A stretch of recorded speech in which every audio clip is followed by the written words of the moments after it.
All right. Today I have with me Lauren Branch of Little Gay Bookstore and Queer Beans. Give me the lowdown on Queer Beans and Little Gay Bookstore because it's a new-ish physical space, but I don't think a new business. No, it is not a new business. So what the whole podcast is about is like, how'd you start in business? How'd you find your foot in your niche? Because I think Okay. that's what makes you also unique. Okay. It's a little bit of a complicated history.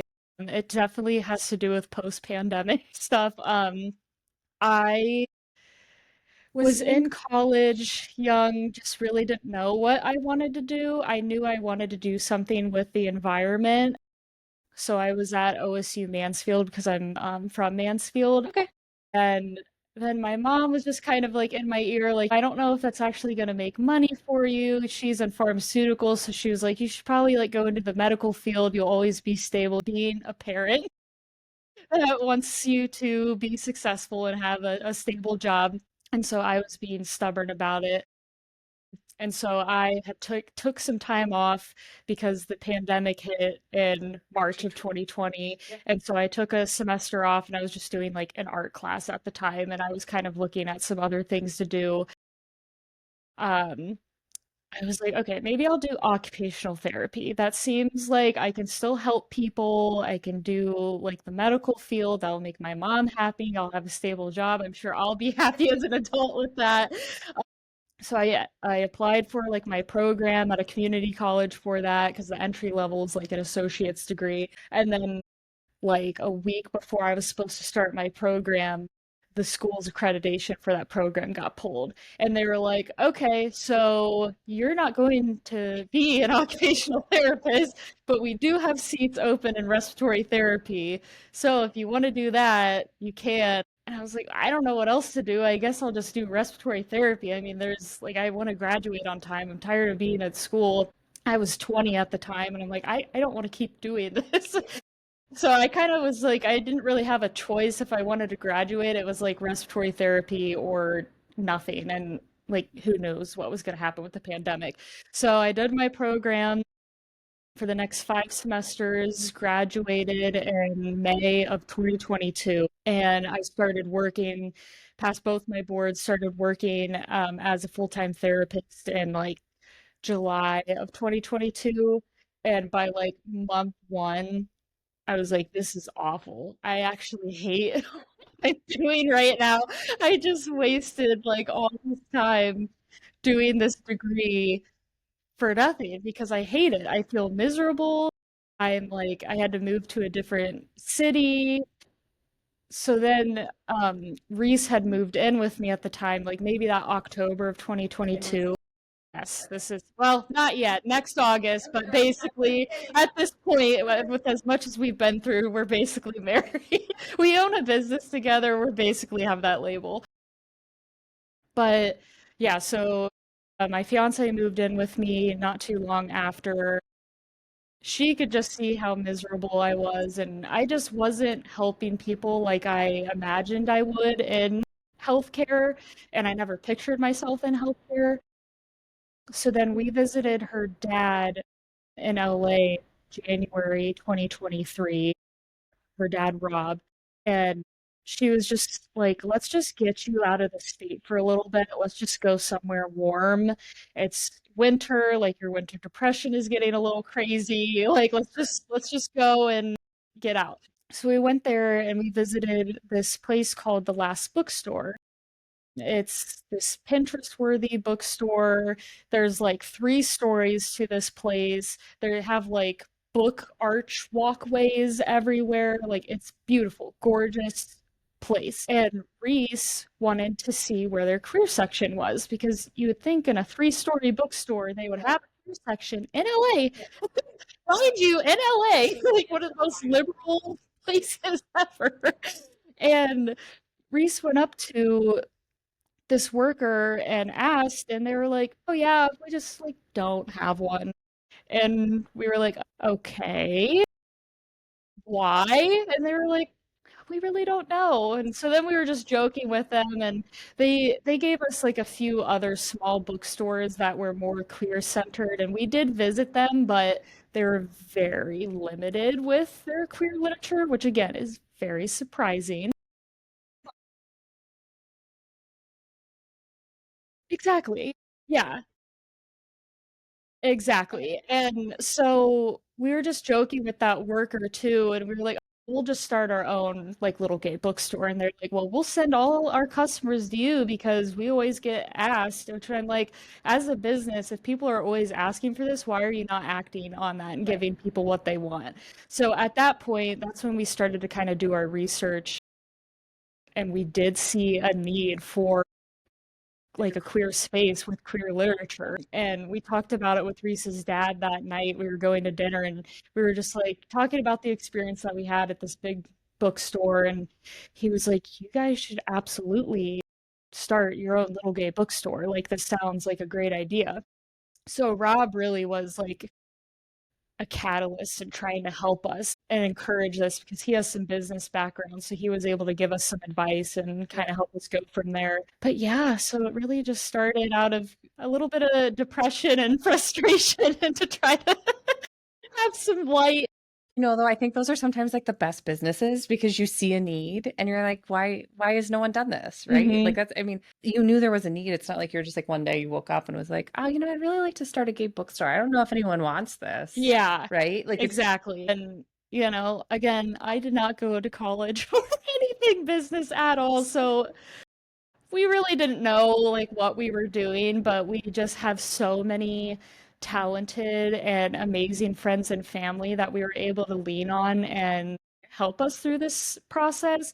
And first of all, one of the first things we did, we were like, is this actually feasible? Are there enough gay books and gay authors in the yes. world to make The this? answer is yes, because I've seen the bookstore. Oh my gosh, yeah, like, but that's the thing, like, it is just such a small wall of books that we have. If we had more wall space, because we have a gallery space in the actual bookstore, so we're very limited with our shelving. Say that again. Do you have an online store as well? Yes, yeah, so that's where we kind of started with Square. This is not sponsored, by the way, but we did start with Square. Yeah, I know, yeah, please do Square. But yeah, we did start online, and basically that summer we started looking for a physical space because we were like just so excited and pumped. We were like, there are so many books that need to be in one space so these people have access and can feel seen and heard. And so then that's when we went down the rabbit hole of how awful trying to find a lease space is. Finding commercial space is very different than what you would expect if you come from only residential space. Yeah. It was awful to try like some of those places that we had visited. I'm like, these could be so nice if these short north landlords would just do something with it. And just, yeah, we did end up finding a space and we were getting it all ready, all of our stuff. We were on a budget, let me tell you. All of our stuff was from DIY, like Facebook Yeah. marketplace things.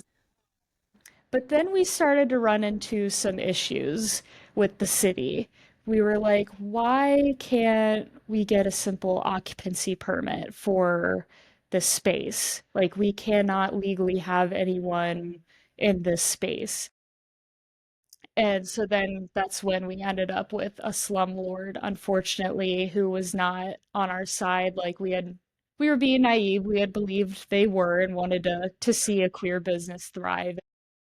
This landlord just did not do things the way that he should have. But now you're in Stonewall, which I think is a really unique setup, right? Like, Oh, it's fantastic. yeah, let's talk about that. First, for people who don't know, Stonewall is the LGBTQ community center in Columbus. It's been there what feels like forever, but I think 42 years, 41, 42 years it's been there. About that. Yeah. And then now you're in their gallery space and the coffee shop's there as well. Yeah. Like, how did that come to be? Because I think it's very interesting and it's a wonderful asset. Yeah, so leading up to that is when we lost our physical space because it just was not safe to be in there for us. And then that's when we kind of had to step back and be like, okay, do we pivot or do we give up completely? Because we were under immense amounts of stress. Again, I was working full time and Reese was in school full time trying to complete her college degree at OSU. So we were spread very thin trying to make this dream happen. So we took a step back and we said, okay, let's pivot. then we pivot to the market scene of Columbus, which is very, very lively. When you talk about the market scene, are you talking about, Like physical, like farmers markets, like fair. I was gonna say, with book fairs, I've gone to breweries that have like pop-up shops. Exactly. Yeah. So, Because I was gonna say, Columbus seems to have like a killer book scene. oh, they do. It's very, very bookish, which we also did not know going into this, which we just got lucky that we happen to be in a city that's very, very like bookish and loves bookstores and supporting local bookstores. So then that's when we started going and signing up for these markets, which we also didn't know that you have to pay like for some markets, you have to pay a couple $100s to be part of them, which we didn't know. So you have to make up your market fee while you're there, and there's not a great profit margin on books.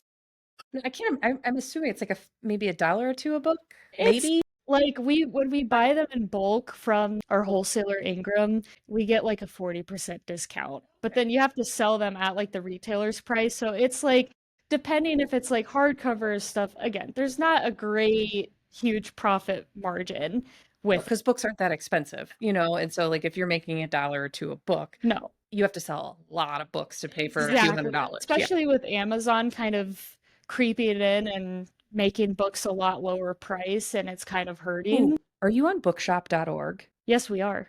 That's good to know.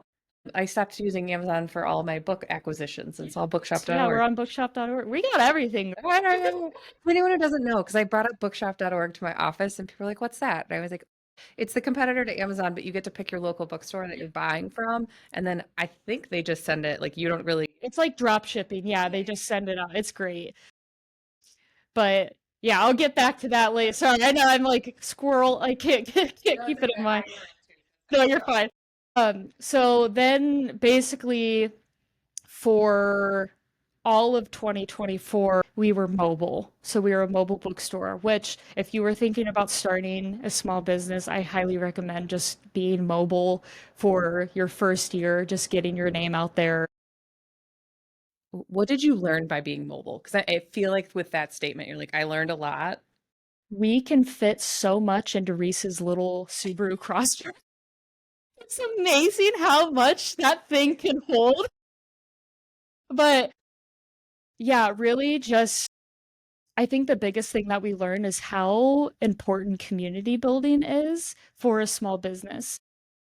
It's really important for you to be out there and meeting people and just having people can associate your face with the name, and we just really built amazing customer relationships while we were mobile because there were people coming to these markets that wouldn't normally come to these markets just to see us, which was very sweet because our mobile setup was so janky the first few months. Hey, you know what? It's on a shoestring budget. You're like, hey, look, this is what we got. We had like a cheap tent. We literally had like one table of sad little books. I don't even know why anyone shopped with us to begin with. It looks so janky compared to our Because setup people now. love the story and the mission. Like, I think that's part of it, Yeah. right? Like, my friends were buying from you before you had the physical space. Mhm. And I was like, where is this bookstore? And they're like, well, they're here, they're there. And I was like, Yeah, we're everywhere. you're Roy Kent, you're everywhere. Yeah, and like I remember we would keep having to go to Target or something because that was like the closest thing next to us before we go to a market because we didn't have like an actual tablecloth, so we kept having to buy like those cheap party tablecloths and just like taping it. And it was terrible when that we were like at an outside market and the wind was there because then like all the books were flying over. Like it just looked awful. But you got to start somewhere. You were able to finally we were able to get money in and invest in our mobile setup and look more professional, and then that's like when more people were starting to be drawn in by that. But basically in going back to January of 2023, and we knew or no, this would have been January of 2024. Our friend Kenny Sipes, he owns Roosevelt Coffee in Columbus. Oh, yeah, great coffee shop. I love Kenny. He's like my business dad. He's so sweet. But he is who we wanted to source our coffee beans from. So he was actually the one who told us about Stonewall's Cafe because he helped them build it out. And Okay. yeah, so they had it built out. But how did you know you wanted to do a cafe? Because you just skipped a whole bunch of steps of like, we talked to this guy to It get just coffee felt beans. right. I just feel Okay. like coffee and books just go together, you know? We just skipped a step, but I gotcha. I gotcha. Yeah, All I right. just feel like coffee and books like go together, and we knew the bookstore, like we knew we wanted the bookstore to be a nonprofit because again, I wanted to fulfill my need of building community and helping people because I'm Yeah. not getting that from healthcare. And you can't make much money of like a nonprofit bookstore. So Right. we knew like the coffee aspect would probably be our main source of income. So the coffee shop is for profit. I don't know. Books and coffee, I just feel like it goes well together. No, it does. And the bookstore and the coffee shop are open. Was it like Monday through Friday, 7 to 3? 7 to 4. We changed it. Yeah, that hour made a difference. Yeah, it Everyone's does. coming in after 3 p.m. I Yeah. tell you that. I'd say that's when I take my afternoon caffeine. All right. Yeah, And then yeah. open on the weekends. I can't remember the hours on the weekend. 9 to 4. Yeah. Damn, you guys are there all the time. Yeah.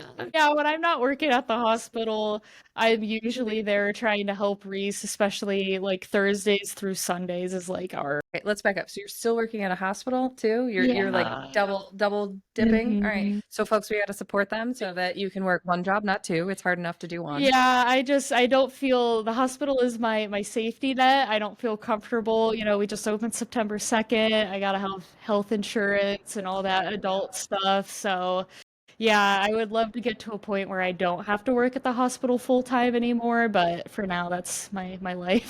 Okay. All right. What do you wish you would have known when you started Little Gay Bookstore that you know now? We get asked this a lot, but I honestly don't think I would change anything, if I'm being honest. Like all of the awful stuff that we went through in the beginning just turned out to be such a beautiful thing, and I would not take back any of those lessons that we've learned. So let's talk about what are some of the lessons that you learned? Because we all run through it, whether it's like, oh, I should have gotten an accountant sooner, or I didn't understand taxes, or like, Which Reese's mom is our tax person because she's an accountant, so perfect. she handles all of Okay, our so you don't stuff. have those concerns, but you probably have other, like, I remember when I started a business, I was like, do you know how hard it is to build a website? Which Reese figured that out with Square. Again, this is not sponsored, but they actually made it so easy to figure out. But I think I think the biggest thing is networking, which I have been networking my entire life and I just didn't know it because one of my best friends from high school, Nadia, she went to Kent State for graphic design, and so she did our logos for free. Like, so we had that aspect covered. And then we have Rob, Reese's dad. He kind of knows about website building. Like, he taught himself how to code. So, like, he helped us with our website and stuff. But then my other best friend from high school, Abby Vincent, she owns her own wedding business. So she like a wedding photography business. So she built out her own website at one point. So she helped us prettify it and showed us how to use Canva and how to like implement our stuff. You know, it's actually really funny. I was out to dinner with friends and they were talking and I had stepped away and came back and my wife was like, well, did you just ask Allison? Because she knows everyone. And I'm like, I don't know everyone, but it's the same thing of like, you Mhm. just start to get to know people and you're like, oh, yeah, you need that. I got a person and Exactly. And I feel like that was all of these people combined. If I didn't know them or if they didn't know people who knew people to help us, we would not have been able to make this possible. So even though it was like Reese and I doing like a lot of groundwork, we would not have been able to do it without these people. And like another good friend of ours, Chelsea Snyder, she is a lawyer and she was helping us with like legal aspects of the business. So like your slum landlord, I'm sure. yeah, yeah. So she was like helping us with that stuff, unfortunately, but she also was the one who helped us submit for our 501c3 nonprofit status as well because she had worked for and had like done those types of things, so she already knew how to submit for that. So yeah, we just knew a lot of the right people at the right time who were willing to help us. And you were willing to ask because I know a lot of people are like, I'm too proud or I can't. That was not my approach. If people offer it, I'm like, yeah, please. I think that's the biggest thing is if you don't ask, like you'll never know. And the worst thing someone can say is no or like I don't have time for it right now and like you just move on. Like it's not that Yeah. big of a deal, you know? It's like the worst thing anyone's going to tell you is no. So make the ask. And if they tell you no, okay, but now you have an answer versus Exactly. wondering. Yeah, I know. And so I don't know if Reese and I, if we never had the courage to ask these questions and ask these people for help, like for free, basically, and donate their time to us, I can't say that we would be where we are today, especially with us asking Stonewall if we could partner with them. We had encouragement from Kenny, but at the end of the day, it was up to us to go to Stonewall and basically ask the executive director, Denzel, if he would be willing to have us and start building a relationship with them and be where we're at now in the space. My understanding is anytime I buy a coffee there, you benefit, Stonewall benefits, it's a win-win. Pretty much, yeah. So they had that cafe built out. I think it was finished in 2020, but then obviously the pandemic happened. That cafe took a long time to get up and running. Yeah. Various permit issues in the city. It's been under construction for a while. Yeah, which again, that's like what we were having issue with our other space too, is like the city does not make it easy for small businesses, which it's Not a just food and beverage small business, I would yes, specifically. yeah. Yeah, it's very easy to, if like you have everything that is not food, to pop up and be able to do that. But if you are, which again, the short north is very like food and beverage based. Like I feel like everyone wants to get a coffee and just kind of walk around the short north, For but sure. it's very, very difficult to do. And that was one thing we did not know going into that we absolutely should have like researched. It's just some of these things you don't know until you're doing it because the information is not available, and you don't know how difficult the city can be until you're dealing with the city, especially as a 22-year-old child basically trying to open a small business. I think it's amazing because I opened my firm when I was, I think, 28, I think is what I said. When I did the math one time. Yeah, I think it was 28. And I'm like, I'm so happy I did it when I was young because I don't know at this age, looking at 40, I would be like, let's take and do that. Yeah, that's kind of where I'm at with it now. I'm like, I should just do it while I kind of am thinking about it and have the energy and resources, because even now, just a few years later, I can't say I would ever want to put myself through this again. I'm still young, but I don't think I ever want to do this again. Just like I'm about to turn 26 next week, and the thought of starting a new business with not knowing what I know now, like I don't know if I would have the energy for it. But again, I had the motivation at the beginning because I saw a need for it and I had a passion and I just wanted to see it done. But man, I love my business, but it kind of sucked the life out of me.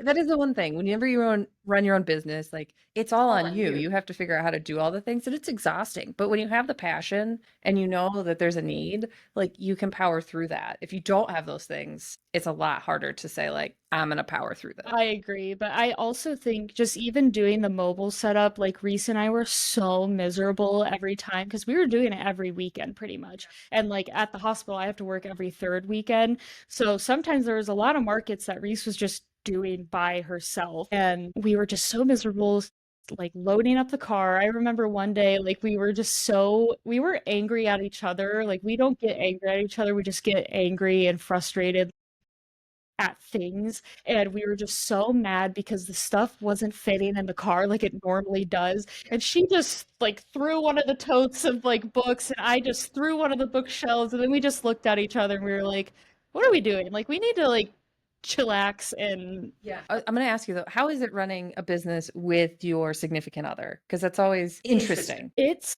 good. We have learned so much from each other and about each other, and we would not be getting married if we did not go through this, I think, because there was this one specific time we really don't like fight, and I know couples say that, but like we really don't fight that much, or if we do, they're just stupid bickering like arguments. It's we like don't who ever didn't unload the yell. dishwasher. Exactly, like stupid things, like, and basically like January up until October of 2023, we had not like snapped at each other at all. But so that was pretty good. Yeah, that's impressive. But then everything came like to a head at this one day in October when things just were not working out. Reese almost got scammed on Facebook Marketplace for something that we were trying to get for the store. And we just like yelled at each other. And She started crying, I started crying, she, like, slid up against the wall somewhere, and we were just like we just afterwards, maybe, like, an hour, we finally cooled down, and we just took each other's hands, and we were like, "We are going to get through this. Like, we are not fighting with each other, we are, like there's a situation that is going on that is pitting us against each other, like, we need to take a step back because we can get out of this, we can move on, we can pivot," and basically from that moment on, that's when we were like, yeah, we're solid. Like we can make it through this. We're good. But don't get me wrong, we still get we still get on each other's I mean, nerves at every the couple coffee does. Every shop. couple does. Yeah. Yeah. All right. Well, what are you excited about, right? You've been operational in a physical, dedicated space since September. We're going into the holiday season. By the time this launches, it releases into the world, it will be holiday season. So, like, are you excited about that? Are you We're nervous? so excited because now we don't have to do a holiday market anymore.